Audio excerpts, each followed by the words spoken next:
We're just over the halfway mark with Battle for Azeroth, so what's next? Where is 9.0 going to take us? What is the story of the next expansion going to be? Well, there are no shortage of threats. Blizzard have been hard at work weaving the future plot threads. As with Argus, they've been doing a good job at this too. Could be the size of a patch or the size of an expansion, but what's decently certain is everything that we're going to cover in this video you will see in the future. Okay. Hey everyone, and welcome back to another Warcraft video. Yes, it is that time again. We are talking about future World of Warcraft expansions. So much lore has went down in game between 8.2 and 8.2.5 that it really has been a game changer. From Ashara being pulled into the void to Magni scrying the planet Varathian, a lot is happening. But I'll tell you what, Magni took a massive risk. Scrying through the planet without protection is like browsing the web without today's sponsor, nordvpn.com/Bellular Gaming. While Azeroth probably is not going to grab Magni's credit card details, the same can't be said for you. Plus, there's so much more that you can gain from a VPN. Ever wanted to watch UK Netflix from the US? Easy. A VPN, or virtual private network, basically tunnels all the data that goes out of your computer and redirects it through a server of your choosing, allowing you to browse the web anonymously and from whatever location you want. I mean, Nord will even get you through China's Great Firewall. They don't log your data, and being registered in Panama, they're going to put you, the customer... Did he call it China's Great Firewall? I don't know. Okay, that's actually really good. Doesn't even work on Netflix. Yeah, I don't know about that, man. Okay, Netflix knows whenever you're on a VPN. I don't know. First, not your government. With over 5,000 servers in 62 countries and industry-leading encryption, you will be safe online with Nord. I've personally used Nord for ages, especially when I travel. I mean, seriously, never use public Wi-Fi without a VPN. It is so easy for that other person in the coffee shop to fire up Wireshark and just get all your data. Nord is so easy to use, and with my 75% off 3 years link, it is shockingly affordable. You just open the app, select a server, and that's it. You're good to go. There's even a handy browser extension. So go to nordvpn.com/Bellular Gaming for 75% off a 3-year subscription. That's less than the price of your monthly coffee. Plus you get a 3-month and a 30-day back money guarantee. So thank you to them for supporting this channel, what we're doing, and our new series. And with that, let's get into the video. First up, the Void Invasion. Battle for Azeroth is going to leave us in a tremendously squishy position. That much is certain. So, what better time for the enemy to invade? At least with the Legion, the Alliance and the Horde didn't have, you know, their cities be burnt and their lands be sacked. But this time, well, the Legion invaded us. And then we invaded each other. And that means if there is another invasion, well, now would be the opportune time to strike just after BFA ends. Thanks for 5 and while many expect the Void to come from below, well, in stark contrast to that, the Void could very much strike from above. Yes, it is time to talk about space. What is in space? Well, right now, moon. Not a great deal of light and a hell of a lot of void. Likely more than you would think. There it is. Those who played Legion patch 7.3 of course saw the return of the void corrupted ethereals, but that's only one aspect of the Void army. We have far more. You see, Syntharia, more recently called Sinestra, is confirmed to be alive, even if... Wait, Syntharia is the same person as Sinestra? You didn't know that?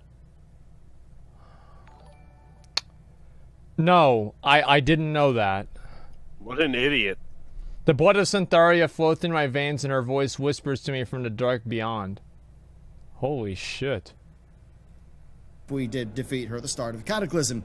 She is alive, and she seemingly is not on Azeroth, with the Twilight Dragonflight's day-to-day running seemingly being delegated to Vexonia, who you'll meet later on in the patch 8.2. Yeah, we beat his ass. So Syntharia is off-world.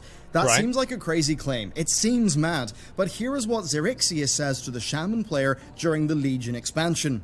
The blood of Syntharia flows through my veins, and her voice whispers to me from the dark beyond. Now, in Warcraft, the Great Dark Beyond, that means physical space, right? Space dragons. In Warcraft, that is that is not the Twisting Nether, that is physical space. This confirms that somehow Syntharia is off-world. Now, of course, there are still thousands of Twilight eggs that are currently under Grim Batol, but the point does stand here. That does make sense, though, because, like, whenever we kill Sinestra, she just goes underneath it. Like, you never, like, you don't loot her corpse. She just gets swallowed and she's gone. So yeah, you think about that. That could actually make sense. World of StarCraft, yeah. Literal space dragons. That's amazing. We have the leader of the Twilight Dragonflight being off in space and seemingly having the same allegiance as the other big space enemy that we've recently seen, the Ethereals. Now, who would take up a bit of leadership here? Well, you know, she could, Syntharia could, but alternatively, Xal'atath could. After all, Xal'atath, well, she did say this. So yeah, Xal'atath is off in space somewhere. I would not be surprised if she ended up leading these Void forces, with her serving as a massive villain, a new ethereal leader then cropping up, and then Syntharia leading the Twilight Dragons, and maybe a little crop of Dark Naru or something like that. That's actually really cool. Expansion, this would be the Void coming down to us from space, fucking awesome. invading us after Battle for Azeroth, but it is possible to do the opposite and have us leave the planet and take the fight to them. What's clear though is that even without the old gods, and this is really my point here, the Void could serve as an enemy. No N'Zoth, no Cthulhu, no Yogg-Saron, there's still plenty of Void there for us to fight. Now, what about key characters? Well, in this expansion, it's pretty darn clear. There's the Windrunner sisters, Locust Walker, of course, and then whatever light-aligned heroes Blizzard choose. I never liked him. Velen. I think it would be a great choice to choose Velen if Blizzard wanted to start teasing the darker side of the light and have that be experienced by a character that people love and trust. Yeah, that'd be badass. That would really give him great character development. Then, zone-wise, well, this invasion could be centered on a new landmass on Azeroth. They could pull a Warlords of Draenor and have us end up going to the enemy, delivering us Outland-like visuals, but with that delicious modern Blizzard art style. So I think that's what everybody's wanted for a long time. I mean, that's what they thought WoD was going to be, right? It's like Outland, kind of, but before it was Outland. It's like the same way Nagrand was and like Gorgorond. Like, zones like that are really cool. And if they redid something like Outland again and like the graphics and quality that they can do now, it'd be fucking amazing. The Void invasion, and before we tackle the more likely Void expansion that I think we'll get, let's just do something entirely different. World of Warcraft expansions can of course come Outland for a third time, just like Mists of Pandaria, an expansion that now is very well regarded indeed, a lot of that being for its explorative feel and its new world. So how could Blizzard do that again? Well, simple, the rear of Azeroth, and in fact they may have just sown the first seeds of that. When Mother completes her analysis in patch 8.2, Blizzard added a dialogue option where you can ask her what else she discovered, and she says this to the player: additional Titan facility detected, status unknown, recommendation do not approach or engage. Oh, wow. This facility, it could be N'Zoth's prison, the one from the raid. Oh, wow. But I believe there are two other alternatives, plus I don't think that one at the raid is that much of a surprise to us. So what are the two options? Well, there's whatever is underneath the vault in the heart of the dream, or perhaps there is an entirely new facility, maybe one on the other side of the planet, and this is the seed. This is the thing that will take us there. This is what would lead us into a new expansion, one that is purposefully out of left field, giving Blizzard an opportunity to break from the mold, like Mists of Pandaria did, and give players a more explorative expansion. Blizzard could use this quite easily to send us over to a really fresh cool land with a fresh Titan facility and a lot more to what explore. The fuck? That'd be awesome. There, they can do just about anything. That's really the point here. Now, it's like Mists of Pandaria. That's true. Like, Mists of Pandaria came straight the fuck out of left field. Everybody thought it was going to be like, oh, it's going to be this, it's going to be that. It's going to be like, oh, Deathwing's Revenge and the old gods and all of this other, oh, the Lich King's going to come back. Bolvar is going to attack us. Illidan's going to be back or something like that. And nobody fucking expected Mists of Pandaria. And for good reason, by the way. For good reason. But at this point, maybe they could just kind of take it in a completely different direction. I don't know how I would feel about that, though, because they've been kind of leading everybody up to expect one thing to happen and then just to completely change gears and go somewhere else. I feel like that could be frustrating for a lot of people. Theme-wise, you could tie this into Azeroth's corruption. It could end with Azeroth being corrupted, or you could go a little bit deeper into the nature of Azeroth and the Titans and really get into that lore. We know that ships that sail west of Kalimdor or east of the Eastern Kingdoms don't return. So there's almost certainly something that is happening that is making that be the case. Plus, narratively, that could lead to something so cool with these lost expeditions. Think about this, right? expeditions leave there, but they cannot return. That would mean that fresh civilizations could have sprung up, disconnected from us, and it would be pretty incredible to explore that. And I guess if you need a way to explain how we didn't see all of that from the Vindicar, well, you could have a Mists of Pandaria-like situation because of the Titan facility and whatever. Or they just fucking add a new continent, the same as they do all the time. Like, I don't think Blizzard, like with big shit like that, Blizzard just change it. Just change it. Be like, new expansion, new lore. Okay, hey, it's the way it goes, right? It's like at the beginning, like, oh wow, you didn't expect Northrend to be on the map. You were just there. Everybody knows about Northrend. The fucking King of Stormwind, like whatever. Fucking Arthas died there, right? Or Arthas is there as the Lich King. Of course, it's gonna be on the map, but somehow it's not on the map in the fucking in vanilla WoW or BC. Give me a break. Preventing people from returning. Blizzard's not above retconning shit, and they shouldn't be. Obstructed the rear of Azeroth from our Vindicar vantage point. Plus, the Vindicar is in more of an international space station-like orbit around Azeroth. Thank you, man. It's not in a really far-off geostationary one, and that means that its cone of vision actually does not cover that much of the planet's area. What? This one is a bit of a wild card, but it certainly would be exciting. Next, though, let's move on to something that is almost certainly the most predictable expansion idea, Rise of the Black Empire. So, yeah. Sure, N'Zoth is free, but the core of his character is that he's less of a fighter, and he's more of a plotter, a schemer. And that means that I doubt that his goal is just to fight us and be done with it. Chances are that N'Zoth wants far more. He probably wants to bring back the Black Empire by resurrecting his now dormant frenemies, Cthulhu and Yogg-Saron. Now, I want you to think about how massive N'Zoth was and how we know that he is the weaker of the old gods, right? We saw him in patch 8.2. Yep. He's a massive dude. So it's very clear that in Anchorage and Ulduar, we were fighting like physical manifestations of those old gods. I mean, if you look at N'Zoth, we know what the scale of Yasharaj is, so there's no way that Yogg and Cthulhu could be that small. Plus, so Aman'Thul just pulled that. Yeah, I remember. Yeah, he pulled that fucker up like a weed. He's like, get the fuck out of here. And yeah, with how's Aman'Thul so small? I don't know. It doesn't make sense. I don't know how they can like change their sizes. I've always thought that was a little weird. Cho'Gall was like trying to reawaken Cthulhu. He couldn't do that if Cthulhu was entirely Cho'Gall's obliterated. stupid. So, 3 old gods. That would, well, drastically change the face of Azeroth. That would pave the way for an expansion not unlike the Age of Darkness, what I think is a fake leak. You know, one where you see zone revamps and a big focus on the world. We watched this. One that would really perfectly match the narrative of us saving it. After all, we saw that Yogg-Saron was a little bit active during Legion.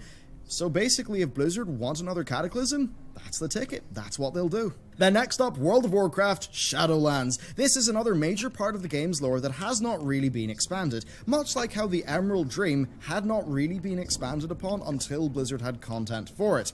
You see, based on Chronicle, the Emerald Dream seems to have been born out of Azeroth herself.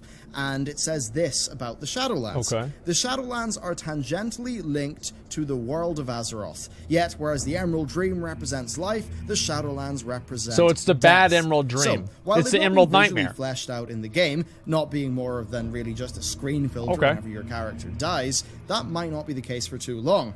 What could we find in the Shadowlands? What would actually go on there? Well, honestly, nobody knows. It's not a nice place, that's for sure. I worry that it might not be enough for a full expansion worth of visual variety, but I think this could be a major patch. Now, storytelling-wise, things would actually flow extremely naturally. You've got key characters like Sylvanas, the Lich King, Bomsamdi, and Vol'jin, all really clear choices. The only one I care about there is the Lich King. You may not be aware of. You've got Muzala, the very mysterious Deathlord that I covered in this video quite a while ago, who may actually be Bomsamdi's boss, but if Muzala isn't Bomsamdi's boss, we need to work out who Bomsamdi's boss is. Then, of course, there's Odin and Helya. Helya, of course, knows the Shadowlands very well because of her pact with, well, you know, you saw the pact with Sylvanas, you know what Helya's job is and how that connects to the Shadowlands. Then plus Odin, through the sacrifice of his eye to a mysterious Shadowland spirit, he can actually see into the Shadowlands. So really, as you can see here, narratively, so many characters and plot lines just converge with the Shadowlands, especially as Blizzard have further established Kalia Menethil and Talia, the daughter of Bolvar, who is, of course, our current Lich King. That's a lot. So almost no matter what, whether it is an expansion or a patch, or maybe an Emerald Nightmare-like raid, I'm pretty darn sure you are going to see this be in the game. Then next up, we have Elune. Wow. Now this, like the other side of Azeroth expansion, is one that would offer Blizzard the opportunity to take us to somewhere that is wholly new. But unlike that idea, this one has a decent amount of lore establishment, both literally and thematically. So first, I've got to give you the usual Elune spiel, but I'll keep it short. In Legion, every Titan had a pillar of creation bar Eonar, seemingly linking her to the tiers of Elune. Now that's compounded by how we save Eonar from the Legion on a world called Elunaria, in a complex called the Ilarian Sanctuary, and also Ilarian is the prefix for a TBC set of gear, showing that Blizzard might have had this in their minds for quite some time. Now, while on Elunaria, you can see multiple other worlds, maybe worlds that are orbiting it, or worlds that it is orbiting, or a world that it's orbiting. It's hard to tell from our point of view on the planet. Now, you know what's crazy for me to think, dude? Is like, what if they did all this shit on purpose? Because, like, a lot of times I just assume that they just put shit, throw shit together and, you know, eventually things converge and it actually makes sense, right? But if they actually did all this on purpose, that's fucking insane. Dungeon Journal says that the Ilarian Sanctuary is Eonar's personal sanctuary, implying that she has a history with that location, almost certainly showing some sort of connection with Elune herself. Unless it is the case that Eonar took on the Elune role to watch over Azeroth, kind of masking herself as a goddess, knowing how important Azeroth was. But if that's not the case, then the Sanctuary and that world, well, they could have fallen given Eonar's absence. Right. Well, recently. But more likely, Elune is just a separate entity and the two of them are connected. So Elunaria could be expanded out, it could be a future location, or perhaps the worlds around it could be as well. Blizzard could do essentially something like Outland, but where we would travel to a land that is defined by light, not by fel. Of course, that would be right in time to play with all of the recent work Who that gives they've a done shit? with the light. You know, Yrel seemingly turning a bit evil. We're constantly seeing Void characters talk about the tyranny of the light. We know that light and Void need each other to exist, and that they're essential Who's this, components the of Jedi universe. and the Sith? We've got Ilaria embracing Void for good. We've got Yrel embracing She's a the scene light girl for now. evil. So Blizzard could do so much with a light-themed expansion, and given how there are only so many islands they can put onto Azeroth, well, I wonder when we will see a new full-sized space expansion. I mean, come on. That's true. It might seem crazy, That's but very heading true. to space has been a part of the true. It's Warcraft pretty true. IP since the very beginning, especially Warcraft 2, The Dark Portal. That's And such a literally, badass our first fucking World of picture, dude. Warcraft expansion was going to space. So I think an expansion like this could cover really cool narrative content. It could take us to a beautiful, new, interesting land with darkness being below it, seeping in. It could further the game's lore, and it could bring us plenty of, like, interesting characters. We could deal with Elune, Tyrande, Velen, Anduin, Bane, and when you look into the themes, we have the dark side of Elune being explored in the game. What do I mean by that? Well, you saw the ritual of the Night Warrior happen, you know, in patch 8.1 with Tyrande. Tyrande would be a perfect character to bring into this, especially because it seems like Tyrande may be having some sort of conflict with the rest of the Alliance, because Blizzard have teased the Alliance having a bit of a fracture. So as you can see, with the light, that's how it was in and Warcraft the Void, 3 too. and Elune being full of mystery and being teased with recently, there is so much pointing towards, I'm not going to say an Elune expansion, it could be an Elune expansion, but major involvement from Elune in the game. And let's be real, Blizzard, I mean, they're just throwing islands onto, this is going to be a really, really obscure one, they're throwing islands onto Azeroth like the modelers from Lord of the Rings just threw stuff onto the side of Garth Mog's face. Yeah, what's the Lord of the Rings Return of the King special features? But anyway, that is it for this video. That is where I think Blizzard could be going with the direction of the game. I would love to know, what expansions do you want to see? What are your lore ideas? Please let me know down below. And yeah, with that, thank you very much for watching this video, and I'll see you next time. Alright, so I've said this a number of times. I am more excited for the next expansion than I was for Legion or BFA. So listen, just get over with BFA, nobody gives a shit anyway. Yeah, I can see why you say that. I kind of agree with you in a lot of ways. I mean, I think most people just want to kind of be done with BFA. That's the way that at least I feel about it, is I'm just kind of, I want to see something new. I want to see the main storyline of the game be moved forward. Speak for yourself. Well, oh yeah, okay, I know that some people want to see what's going to happen at the end of BFA. If Sylvanas is like the end boss and all of this other dumbass shit ends up happening, I'm going to be disappointed, okay? I will definitely say that. Okay, Sylvanas is boss, Warbringers? I don't know about that, but I do think the video is good. Let's see here. What's the rest of this? Best sponsor you've let in with done yet? Well played. The sponsor ad was so smooth. I can finally rotate the planet on the map screen. I would be so happy. That would be really fucking badass. But it seems to be falling into the but evil trap for storylines. Elune but evil, the light but evil, etc. Yeah, I think that a lot of people have kind of gone into that ever since the whole Game of Thrones thing with like things being good and bad at the same time, And I don't know, like making everything like morally gray, basically.